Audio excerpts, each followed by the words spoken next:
What's going on, everybody? TheKennyDubz here with another Mega Man X Dive character overview video. Today we're taking a look at Shadow Armor X as he releases soon in the global version of X Dive.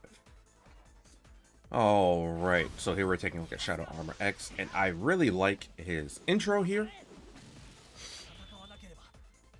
Alright, there we are, taking a look at his intro screen. Looks very, very nice there. Alright, so Shadow Armor X is from Mega Man X6, and I've always liked him in X6. The downside with him in X6 is that he can't use weapons, but I think that's it, is that he can't use special weapons. So let's take a look at his active skills. Now this is actually pretty interesting. If you take a look here at Shadow Armor X, you might notice that Giga Attack is on his first skill, and his Buster skill is on the second skill. If you look at other X iterations, like I'm just gonna click on SC Second Armor X. I didn't go over him yet, but that's not the point. You see, skill 1 is a stock charge shot. Skill 2 is his Giga Crush. That's typically how it is for the X variant. So you might have to like take a moment to readjust yourself before you use Shadow Armor X. Just know that his Giga Attack and his Buster Attack are switched button wise. So first up, Giga Attack consumes all armor energy and deals 225% attack damage to a full range of enemies. Also releases terrain ignoring Ingetsuden around yourself, continuously dealing damage to targets within range. Obtain invincible shield, temporarily take no damage when using the skill. Armor energy is obtained as time passes and when attacked. So kind of like the other X variations that have access to a Giga Attack, this will charge up via a meter. Actually, I think that only Ultimate Armor X is the one with a Giga Attack that doesn't have to charge up. I don't remember off the top of my head, though. I know Ultimate Armor X doesn't have, well, his Nova Strike, not really a Giga Attack, but... So, first up, we have Energy Conservation. Reduce armor energy consumption by 20%. Not bad. Showtime. You will not suffer negative side effects when using Giga Attack, which is always very good. And then we have Protective Shield. When using Giga Attack, gain a shield that can withstand 110% attack damage. Now, this is very, very good right here. And between these two, it's going to be a toss-up, which you're going to be using, especially for PvP, because they both have their merits, right? Like, this is True Showtime, X to True Showtime here, but here you get a fat shield. You can kind of remedy this with Protective Shield, or Preventative Shield on the map. But, yeah, it's going to be basically up to you for that. I like this a lot more. This is also really good for PvE content as well. Next up, we have the Shadow Shot, and Shadow Shot's actually very, very interesting. Fires 3 rounds of terrain ignoring Shuriken, dealing 91% attack damage to the target and causing a weakened defense state, or defense crushes, I tend to call it a lot of the time, and increasing damage dealt by 45% after a hit.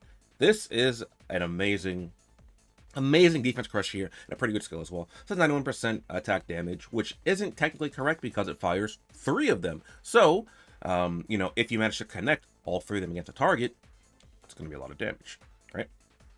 So, like 273% attack damage around there, which is very, very good there for that. And this has no charge time. And I believe you get... I think you get 3 uses of this. Alright, so I had to look up on the wiki here. Yes, you get 3 charges of this.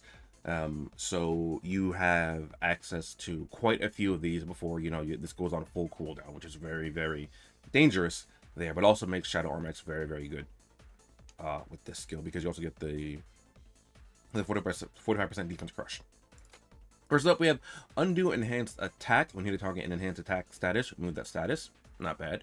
Undo Acceleration, hit a target in Accelerated status, remove their status. Again, not bad. This skill is only PvE oriented. Is I guess the only real downside with it. As you can see here, remove Enhanced Attack, remove Enhanced Speed. You're only going to run into those in PvP. And then finally, as you probably already have an idea based on what it looks like, Jamming. Causes interference status when hitting a target and dispels a new buff 1 time. And that's very, very nice there. Now, this is why what you're going to be using it most of the time, just because it is all around better.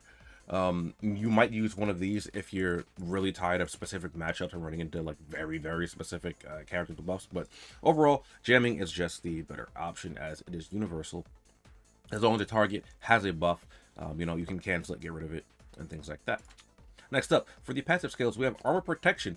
Damage taken is reduced by 15% and immune to most terrain damage. It's just like Gaia Armor X, because Shadow Armor is kind of like the Gaia Armor of X6.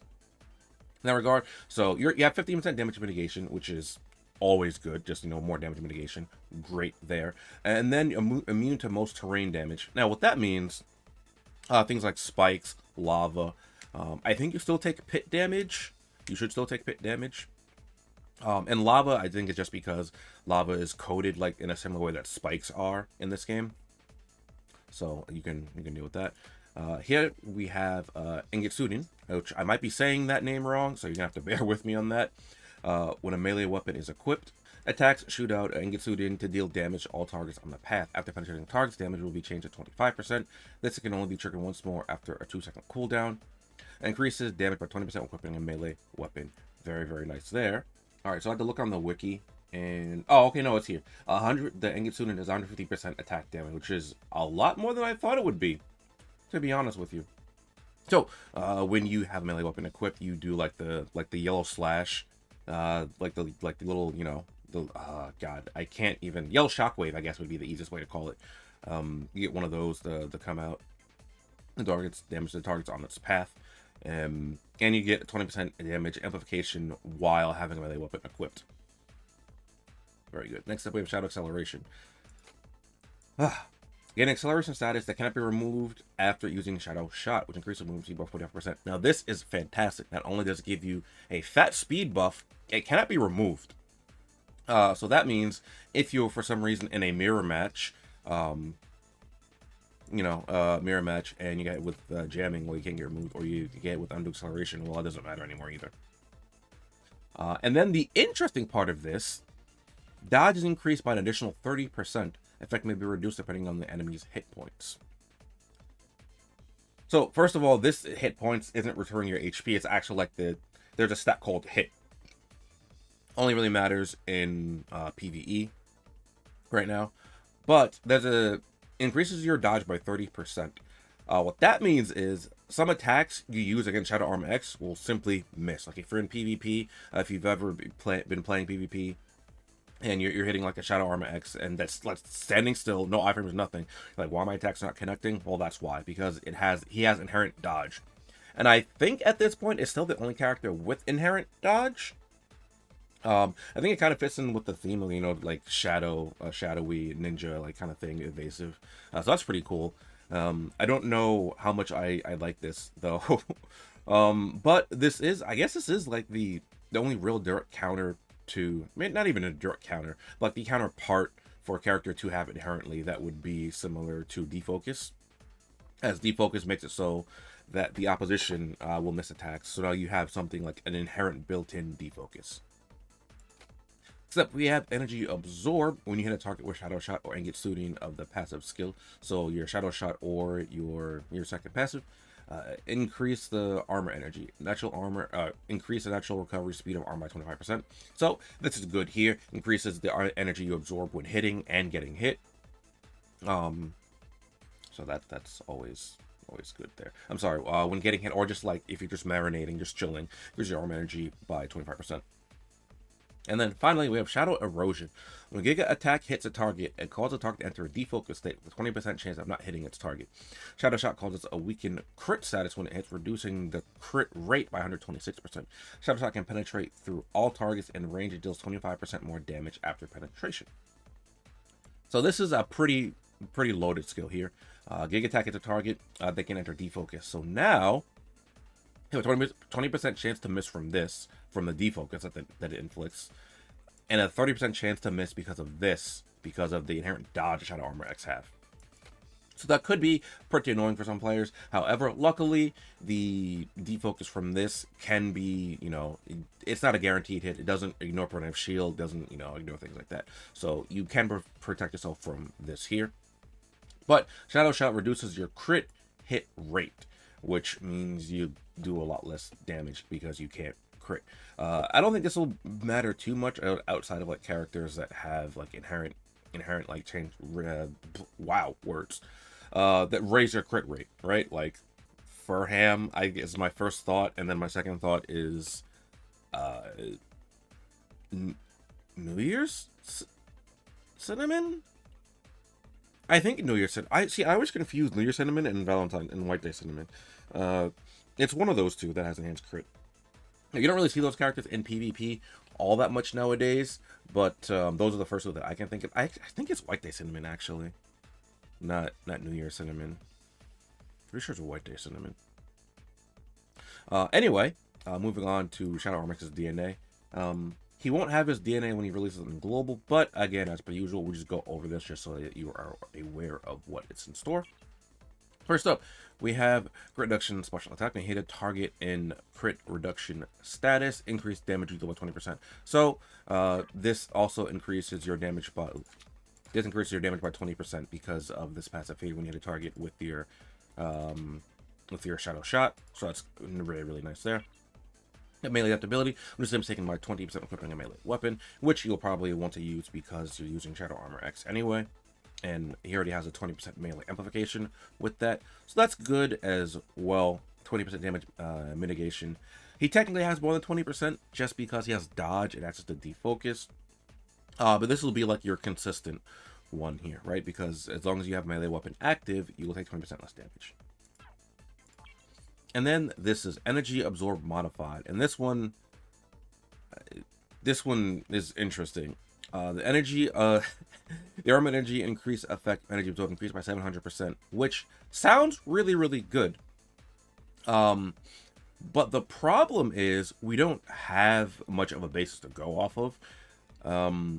Though this does make it a lot faster, right? This makes it a lot faster. But just telling me the numbers that increase it by 700%, well, so if you look at energy absorb real quick, increases that by 25%, but what is the natural recovery speed of it, right? Like, I know this increases it by 700%, which makes it a lot faster overall. Like, I'm pretty sure by the time, this increases it so much that by the time your first Giga attack is done, like, you know, you use it and it's the gauge starts recharging, I think by the time that's done, you have just about another Giga attack ready to go, I think, which is pretty good, you know. It can be triggered once more after a 0.5 second cooldown, which, I even have it at a cooldown at that point. A Giga attack can only be triggered again after the Engetsunin disappears. Okay, so you might be able to have it ready before the Giga attack disappears because of this wording right here, so that you won't have the overlapping Engetsunin. So that's a lot better, than I thought it was.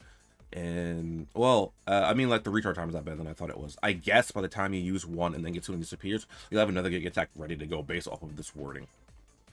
Because you can't use it again when Engetsunin disappears. That also could be why I thought it was after. I thought it recharged a little bit slower because they can't initiate another one until the Engetsunin disappears. Outside of that, though, the unique recombined DNA, we have anomaly avoidance while causing defocus status or hitting a target in defocus status, gain preventive shield. 700 status effect can be triggered once more again after 8-second cooldown.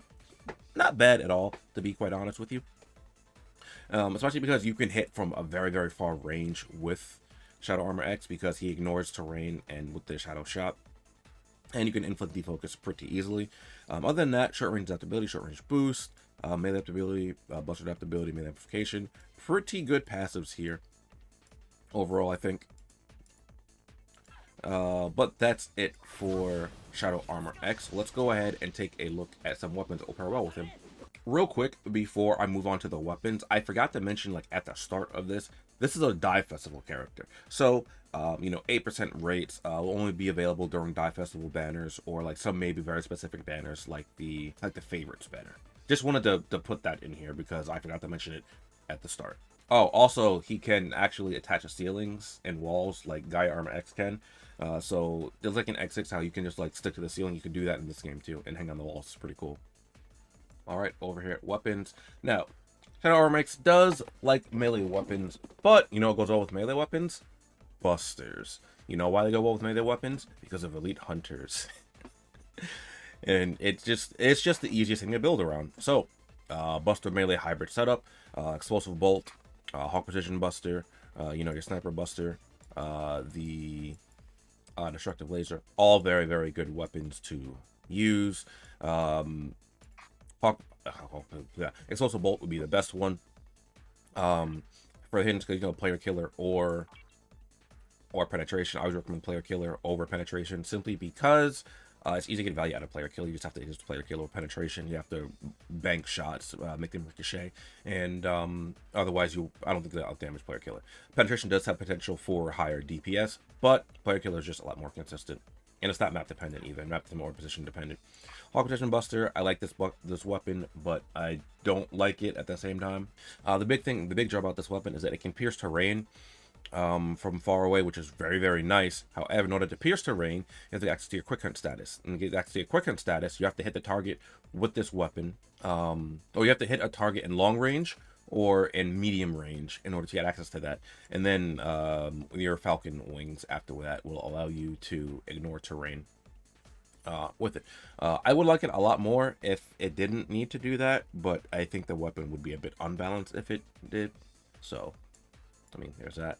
Sniper Buster is just the if you don't have like the other busters that are a bit better, use Sniper Buster. The big draw of Sniper Buster, at least in my eyes, the big draw for it is that this is available as a free-to-play weapon. And if I can, what I mean by that is once you get to research level 8, you can just make a Sniper Buster memories. So it might take a while, but you can unlock it, and then maybe choose your weapon patches to get it up if you really want to use a Sniper Buster. I think this is one of the weaker end of the sniper style busters, to be quite honest. But since it's available for free-to-play players really easily, I think it's always worth mentioning for that. And then the Destructive Laser. Destructive Laser is a pretty good weapon as well. It's a limited weapon, much like the Hawk Precision Buster.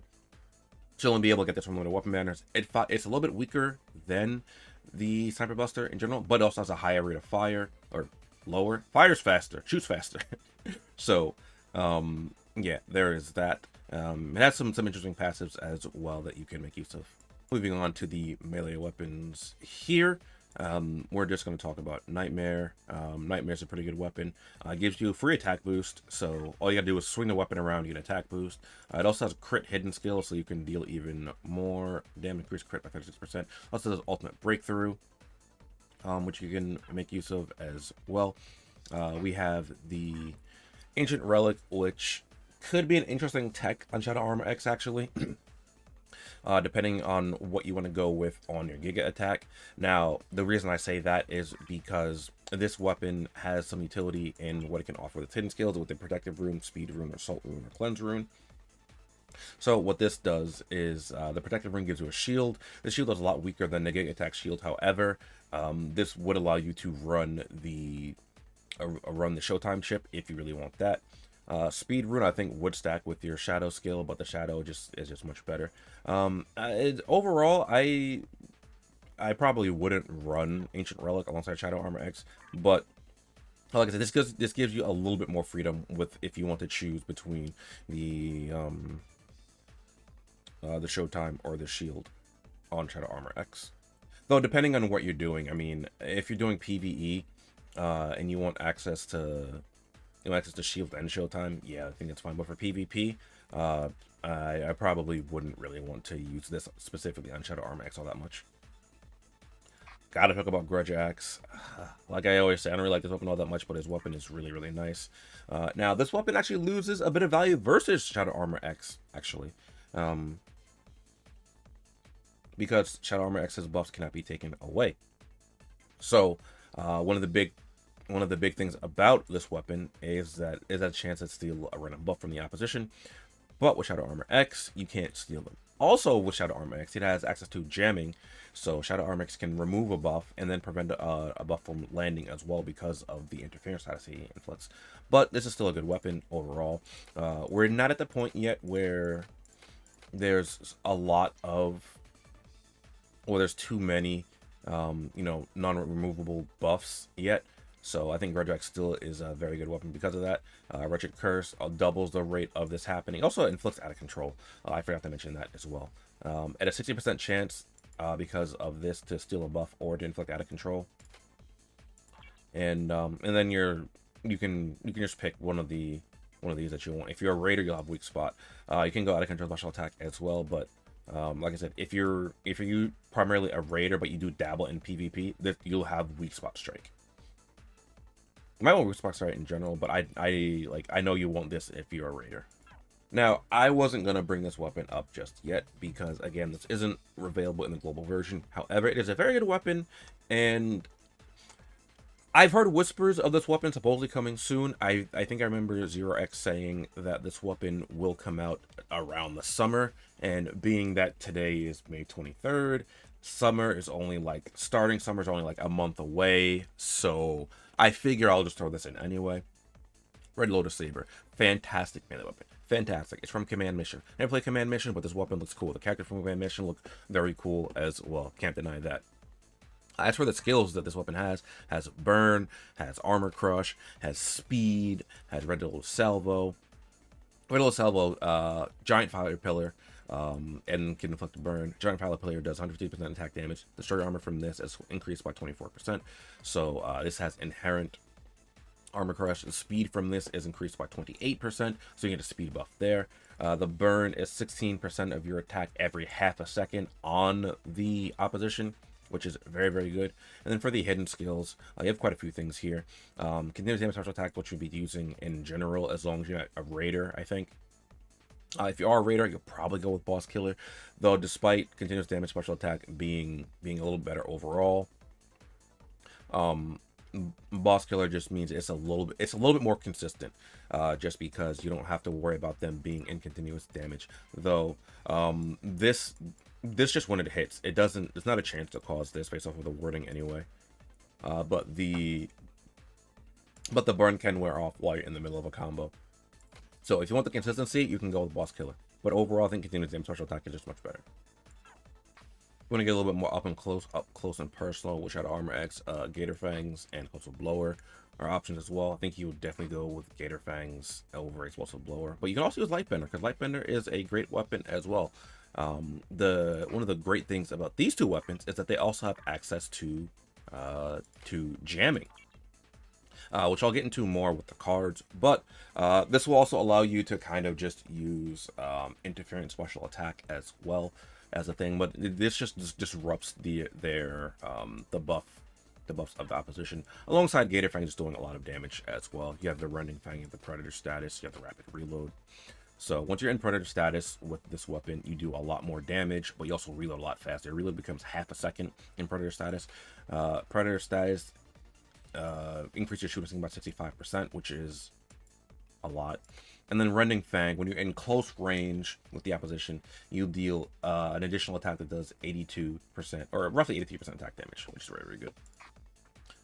As for the Lightbender is a fantastic sprayer weapon. Has jamming. The jamming from this, though, cancels a new buff 3 times, which is very, very good. You also have access to Bender, shoots out 3 blades, dealing 84% attack damage, which is very, very nice there. Can penetrate targets as well, ignores terrain. I don't remember if this has a hidden skill in global, but I'll show it here anyway. This also has interference special attack as a hidden skill. So this will be good to keep in mind for later, because like I said, I don't think this has its hidden skill yet in global. But if it does, you can just grab that if you want. And then if we do a little bit of trolling around here and there. No, I'm saying a little bit of trolling. You go ahead and grab yourself the guided laser. The reason you grab the guided laser is because I can't even say this with a straight face. Guided laser also has a chance of inflicting defocus, which decreases the hit chance by 35%, which is a lot higher than I thought it was, to be honest. That stacked with your inherent chance of dodging by 30%, you'll probably make some people very upset. But also this weapon, when we run out of energy, it can shoot out additional energy that ignores terrain. It's slow, but it deals a lot of damage. And also, for the hidden skill, this has the focus special attack and has overheat protection. So you can gain some iframes while using this. The focus special attack is also very, very good. So this is just another way of using the focus special attack here. So like I said, if you want to do a little bit of trolling, you can use this weapon. I don't think this weapon's all that great, but it is one of the weapons that I do like. Might as well talk about some launchers as well here. Cannon God is the Sideswill at home. Cannon God pierces terrain. That's basically what you use it for. It has access to Immobilize as well, so that is something you can make use of it for. You can also actually use the Starbreaker Cannon. Starbreaker Cannon also ignores terrain. I don't really like this weapon all that much. However, what this weapon does have is more interference, which you can use. I think it's here at Starbreaker, right? Nope, it's restriction off. It's in restriction off. Reduce the cooldown time of Starbreaker to 3.6 seconds, and when hitting a target, you can inflict interference. So another way to inflict interference, again, if you want to do a little bit of trolling here and there, you can do that. Again, this does pierce terrain, and has a pretty short reload time as well. Starbreaker is a nice little thing here you can use. And for the hidden skills, you have Star Fragment, as 8 more will appear. And Energy Burst as well is pretty decent. I also like Positioning System. I like Positioning System more than like Energy Burst. But if you're really on Demon Time, you can pack Interference Resistance because you're tired of running into opposing Shadow Armor X's and you don't want to get with interference anymore. I don't think you should do that, but I mean, you can do it if you want. But also gotta mention the Sides Will. The Sides Will is just a very, very good long-range weapon.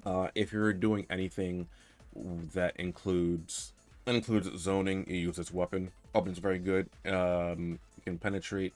It can pierce terrain with its laser. This weapon doesn't care if you're confused or auto aim's turned off. This weapon will auto aim. That's just what this weapon does, because I don't know. That's just what the devs decided that this weapon will do. It has a lot of other things as well, but yeah, if you're playing a zoner character, you're probably using the Sides Will, because the Sides Will is one of the best zoning weapons. So before we move on to the other cards that I'll go over in this section, Shadow Armor X does have a card, and Zero said it is coming, but I don't know if Zero X meant that it's coming when Shadow Armor X releases, or if it's coming later on. However, it's very important to note that this card is red. That will be important for when we get into things later, but it has enhanced armor protection 1. It'll get increased armor protection 2, and I think it increases it by 24%. But this increases your armor protection by a little bit right there, so it's very, very nice. So now we'll move into some other cards that will go well with Shadow Armor X. All right, and as per usual, it'll depend on what's covered in your DNA or what's not covered in your DNA. Probably what's not covered in your DNA, because as this character is coming out, I don't think his DNA will be with him. At least it shouldn't be. So with that in mind, we're just going to talk about a few things that you can use in general here. One of the first things I tend to go over very quickly is Player Killer, because Player Killer is very nice. In PvP, Player Killer with M Bison, red yellow triggers Player Killer 2. You can stack this with itself, 2 reds and a yellow, just 1 5-star and 1 less than 5-star, and then you have Player Killer 2, Player Killer 3. There's also the Akuma card.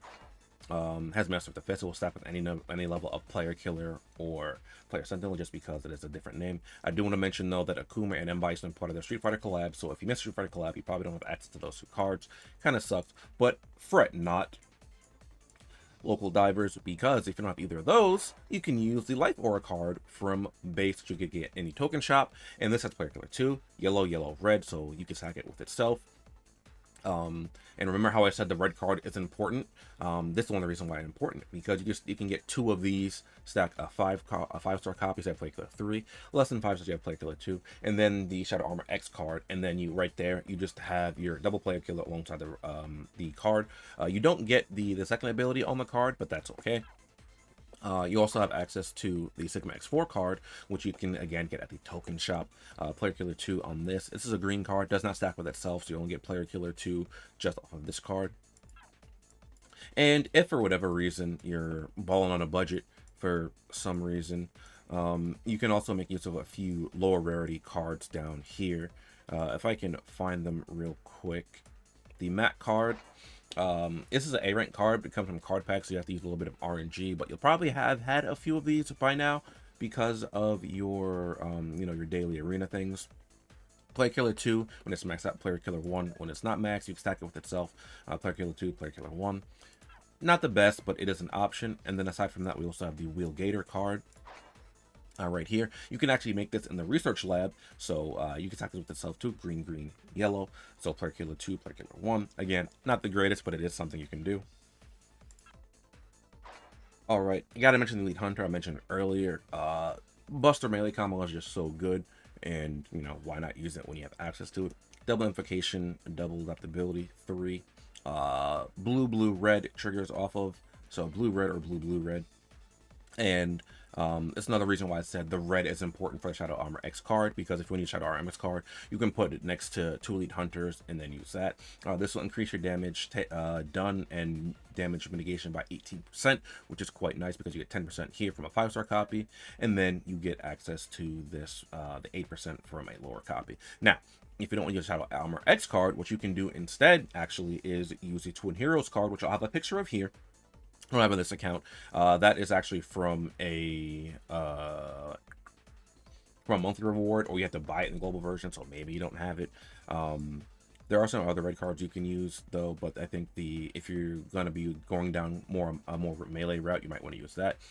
This card, Elite Hunter, is actually from your guild, so hopefully you're in a guild, and hopefully your RNG has been good enough to you to get multiple copies of Elite Hunters. X's Memories also has access to Buster Amplification.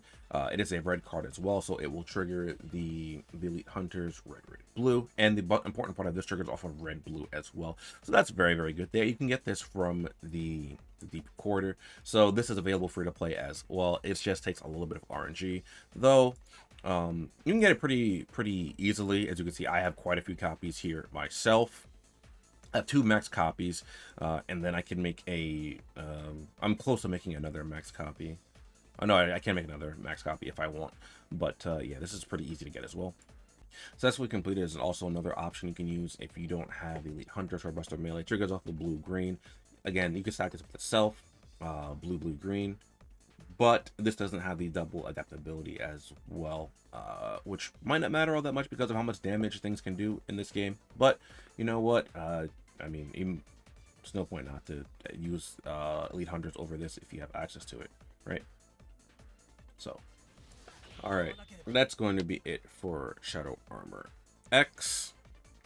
Now probably the important question is, should you be pulling for Shadow Armor X?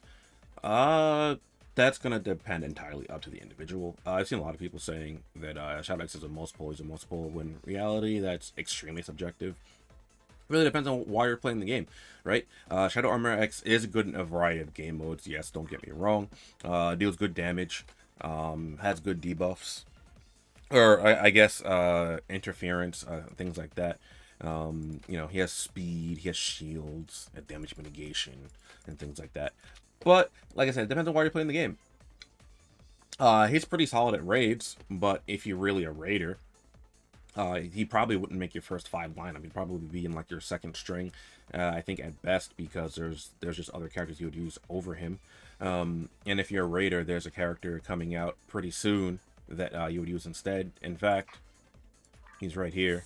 Gangsta Boy Sigma is someone you would use for raids if you're really into raiding.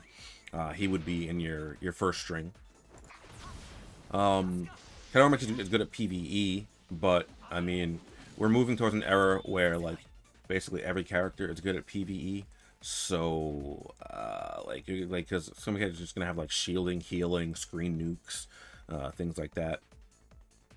Be solid at PvE or PvP as well, but I mean, a lot of units are really good at PvP. You know, we have Dive Armor 0. We're gonna have more units on the horizon that are going to be very, very good as well. It just, like I said, it just depends on where you are with your account.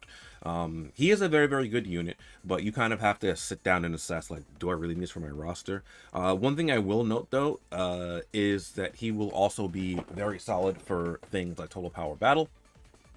As I know some people do like that mode, and you need quite a wide variety of units for that.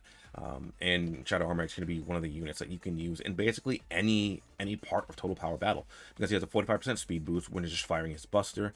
He can do good damage to bosses, and his Giga Attack allows him to deal with a wide array of enemies at one time. So he's pretty good for that as well. But yeah, that's probably not the answer that most of you wanted. So should you pull for him? I mean, overall, I think he's a good unit. I think that he is a unit that if you pull for him, you will not be disappointed at all. Do I think he's a must pull? No, because like I said, it depends on why you're playing this game, what you need covered, and things like that. Because as an example, let's just say you're playing this game for battle network characters. Well, this isn't a battle network character. Is this a must pull at that point? Absolutely not. Like I said, if you're pulling for raid units, well, I mean, I don't think he makes the first, like, your initial 5, your starting 5, right? You would still want him, I think, if you're doing raids, just because I don't know how many raid runs you can buy a day. I think you can buy up to 10, and he might make your second team. But like I said, we have a lot of units coming out on the horizon that are really, really good for raids and things like that. But yes, anyway, hopefully you guys enjoyed. If you did, be sure to like, comment, subscribe on the channel. It's just really enjoying the content. And real quick, I'd like to throw a shout out to my YouTube channel members and my patrons. Thank you for continuing to support me, allowing me to do what I do. If you'd like to support me as a YouTube channel patron, you can find information down below in the video description, where you can get various benefits, such as viewing videos similar to this earlier before they go live for everyone else. And with that, I will see you guys next time. Later.